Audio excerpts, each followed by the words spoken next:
अस्सलाम वालेकुम and welcome to अपना वतन टीवी। I'm सातिया अफसाल। आज 12 फरवरी है और आज बांग्लादेश में बहुत ही अहम इंतखाबात हो रहे हैं।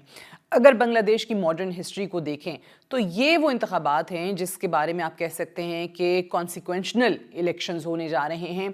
क्यों अहमियत है, क्या बैकग्राउंड है, क्या हिस्ट्री है, आज इस वीडियो में आपको पता चलेगी। सबसे पहले तो बांग्लादेश की जो आवाम है उनके लिए बहुत नेक तमन्नाएं हैं, best wishes for their country, जो इतनी रिजिलियंस का मुजाहरा करते आए हैं और इतनी बाकायदा तौर पे उन्होंने मुज़ाहमत भी दिखाई है उस रजीम के ख़िलाफ़ जो कि उनके फ़ायदे में नहीं थी। सो बैकग्राउंड और हिस्ट्री की बात करें तो 15 साल जिस जमात ने और जिसकी सरबराह ने शेख हसीना ने और उनकी जमात अवामी लीग ने बांग्लादेश पे हुकूमत की हो, 15 साल आपको अवाम की तरफ से ये मौका मिला हो कि आप मुल्क की तकदीर बदलें, लेकिन आप अपनी तकदीर बदलने में लग जाएं और आपकी तरजीह अवाम नहीं हो बल्कि वो सियासी मुखालिफिन हो जो आपके ख़िलाफ़ कहीं ना कहीं आवाज़ बुलंद करते आए हैं। आपने करप्शन के चार्जेस भी देख लिए, आपने उनके ख़िलाफ़ जो सियासी मुखालिफिन को उनको ज़दोकोब करने के चार्जेस थे वो भी देख लिए, और फिर अवाम की जो अपराइजिंग है वो आपको मजबूर कर देती है 2024 में कि आप मुल्क छोड़ के भाग जाएं। और फिर हम देखते हैं कि एक बुरी हुकूमत आती है और उसको लीड करते हैं मोहम्मद यूनुस, जो कि एक नोबेल लॉरिएट हैं, और उन्होंने एक जो समथिंग डायरेक्शन सेट कर दी है बांग्लादेश के लिए। आवाम को भी यही तवक्को है कि उसी सम्त पे, उसी डायरेक्शन पे आने वाली जो भी हुकूमत होगी वो चलेगी। अच्छा जी, अब हम बात करते हैं जो इस वक्त वोटिंग हो रही है। सुबह 7:30 बजे से शुरू हुई ये वोटिंग जो लोकल टाइम है बांग्लादेश का, और 4:30 बजे तक की वोटिंग जारी रहेगी। अच्छा, इस बार तकरीबन 127 मिलियन वोटर्स हैं। पिछली बार से अगर आप देखें तो बहुत ज़्यादा आपको वोटर्स, एलिजिबल वोटर्स नज़र आते हैं, और इसमें बहुत बड़ी तादाद उन लोगों की है जो पहली बार अपना वोट कास्ट करने जा रहे हैं। Tens of thousands of polling stations आपको नज़र आ रहे हैं। इस दफ़ा एक और भी डिफरेंट चीज़ हुई है बांग्लादेश में कि जो एक्सपर्ट्स हैं जो बांग्लादेश से बाहर मुख्तलिफ ममालिक में रह रहे हैं उनको भी एक हक मिला है, और वो पोस्टल बैलेट्स हैं। वो पोस्टल बैलेट्स का इस्तेमाल करते हुए पहली बार अपना जो हक़ राय दही है उसका इस्तेमाल कर सकते हैं। 299 पार्लियामेंट्री कॉन्स्टिट्यूंसीज़ हैं और तकरीबन 2000 के करीब कैंडिडेट्स हैं जो इन इलेक्शंस में हिस्सा ले रहे हैं। अब उसमें ऑब्वियसली पार्टी के जो नॉमिनीज़ हैं वो भी हैं और इंडिपेंडेंट कैंडिडेट्स भी आपको काफ़ी नज़र आ रहे हैं। मेन जो कंटेंडर्स हैं अगर आप उनकी हम बात करें, सो इसमें एक तरफ तो बांग्लादेश नेशनलिस्ट पार्टी है जो खालिदा ज़िया मरहुमा की पार्टी, और अब उनके बेटे तारिक उर रहमान उसको लीड कर रहे हैं, जो कि 17 साल एग्ज़ाइल के बाद अपने वतन लौटे हैं और बांग्लादेश नेशनलिस्ट पार्टी के लिए होपफुल हैं। और इनका जो मुकाबला है, जो मेन कंपटीशन आप बीएनपी का देखते हैं, वो 11 जमातों का एक अलायंस है, कोलिशन है, और उसको लीड कर रही है इस्लामिस्ट पार्टी यानी कि जमात इस्लामी, और उसको सपोर्ट है नेशनल सिटीज़न पार्टी की। ये उन जवानों की, उस यूथ तबके की नुमाइंदगी है जिसने वाकई एक तरीके से इनकलाब बर्पा किया 2024 में शेख हसीना वाजिद की हुकूमत का तख्ता उलटने के लिए।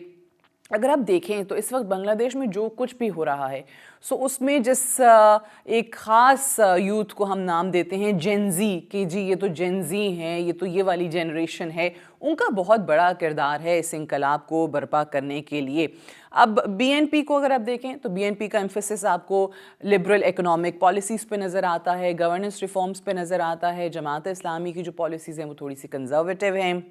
अब एक चीज़ इन इलेक्शंस के हवाले से जो बहुत बड़ा चैलेंज भी बनी हुई थी, ख़ास तौर से उन नौजवानों के लिए जिनको बहुत ज़्यादा धमकियां मौसूल होती रहीं, और ख़ुद हमने देखा भी कि एक शरीफ उस्मान हादी की शहादत भी हुई, और उनके साथ जो बाकी रहनुमा थे, उनके जो स्टूडेंट्स इस अपराइजिंग में, इस इंकलाब में सड़कों पे हमें नज़र आए थे, और जिन्होंने नेशनल सिटीज़न पार्टी पिछले ही साल रजिस्टर करवाई थी, उनको धमकियाँ आती रहीं। सो लिहाजा सिक्योरिटी का बहुत ज़्यादा इसमें एक अमल दखल है, और सिक्योरिटी की अगर आप बात करें तो आपको 9 लाख से ज़ायद जो सिक्योरिटी पर्सनल हैं वो डिप्लॉय होते नज़र आ रहे हैं पूरे मुल्क में, और सबकी यही ख्वाहिश भी है اور تمنا بھی یہی ہے کہ یہ بہت پیسفل انتخابات ہوں، کیونکہ ان انتخابات نے بنگلہ دیش کا جو آنے والا مستقبل ہے اس کی ایک راہ کا تعین کرنا ہے، اور جس کے اندر عوامی لیگ نہیں ہے، جس کے اندر شیخ حسینہ واجد نہیں ہے، اور یہی ایک بڑی وجہ بھی ہے جو کہ انڈیا اور بنگلہ دیش کے درمیان دوری پیدا کرتی ہوئی بھی آپ کو دکھائی دیتی ہے۔ اگر شیخ حسینہ واجد کی پالیسیز کو دیکھیں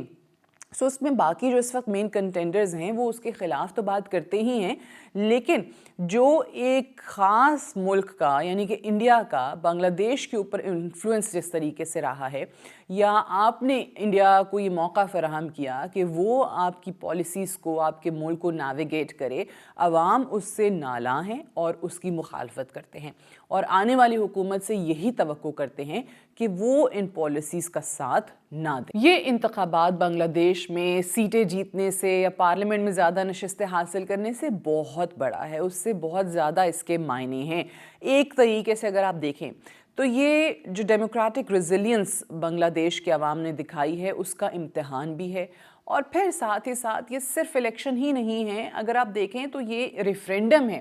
آنے والے دنوں میں جو بھی حکومت آتی ہے وہ کس طریقے سے باقاعدہ کانسٹیٹیوشنل ریفارمز لے کر آتی ہے، یہ اس کا بھی ریفرینڈم ہے۔ عوام اس وقت چاہتے ہیں کہ اکنامک ریفارمز ہوں، سوشل ریفارمز ہوں،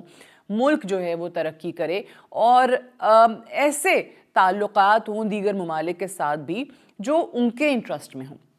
نہ کہ کسی خاص ملکی ڈکٹیشن پہ اس کو چلایا جائے۔ اگین 170 ملین لوگوں کی یہ جو ایک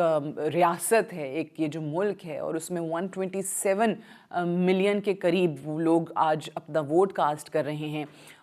اتنی بڑی تعداد میں اگر واقعی ایک ڈیموکریٹک ریزیلینس آپ کو لوگوں کی طرف سے نظر آ رہی ہے تو یقینی طور پہ یہ آنے والے دنوں میں بنگلہ دیش کے فیوچر کے لیے کیا رنگ لے کر آتا ہے، تمام لوگوں کی اس پہ نظریں رہیں گی، اور یہ صرف اور صرف انتخابات نہیں ہیں، یہ آنے والے دنوں میں بنگلہ دیش کا مستقبل طے کرنے جا رہے ہیں۔ بنگلہ دیش کی عوام کے لیے ہماری طرف سے، ہمارے چینل کی طرف سے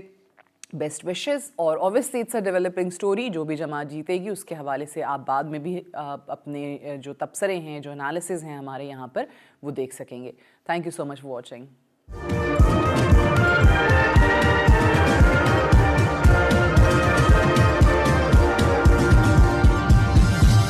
You are watching Apna Watan.